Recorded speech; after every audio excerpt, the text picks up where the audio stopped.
This is definitely not a book for the faint-hearted. It's twisted, featuring fucked up characters and situations that are just completely messed up. Unlike Collen Hoover's other books, Verity is definitely not a romance.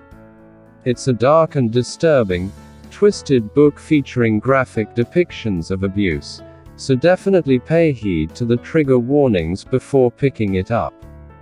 Verity follows Loan, a writer who has been hired to take over the series of a famous author of thrillers, Verity Crawford. As she's moved into Verity's home to conduct research for the best-selling series, she stumbles upon what appears to be Verity's autobiography.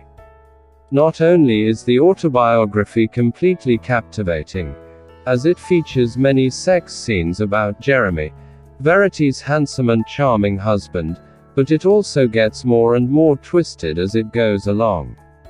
We are given chapter extracts of the autobiography ourselves, and we learn of a sickening, twisted mind of a psychopath, who despises some of her children and who is sex-crazed and obsessed with her husband.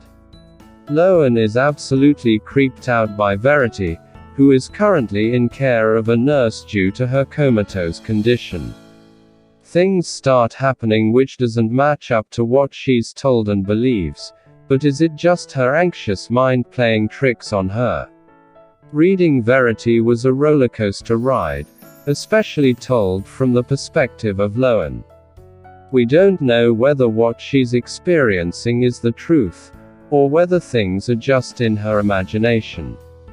Loan isn't the smartest heroine, despite being a writer and successor of Verity's series. She's naive, instantly falls in love with Jeremy, and doesn't question things as much as she does. Her character was believable though, as a young, struggling writer who is suddenly offered a great job and a place to stay from a handsome man. Speaking of the handsome man, Jeremy is depicted as an attractive, kind and caring father and loving husband. Verity is absolutely obsessed with him, and soon Loan starts falling for him as well. I'm not completely convinced of his perfection, and there were a few hinky things that I was left wondering about at the end. But a lot of it is left open to interpretation. Then there's Verity, the compelling, sickening woman who has written a manuscript so shocking that you can't help but despise her. The Verity that we get to know in the manuscript is a horrifying psychopath. We don't know whether this matches up with the Verity who is in a coma, she can't move or talk. However, that's a big element of what makes Verity a captivating experience. As she reads from Verity's autobiography, we don't know what to believe. As you can tell, I really enjoyed this dark and disturbing journey tale, despite every single character here being messed up. Verity is a captivating psychological thriller that will have you questioning everything you've believed when you read the very last page.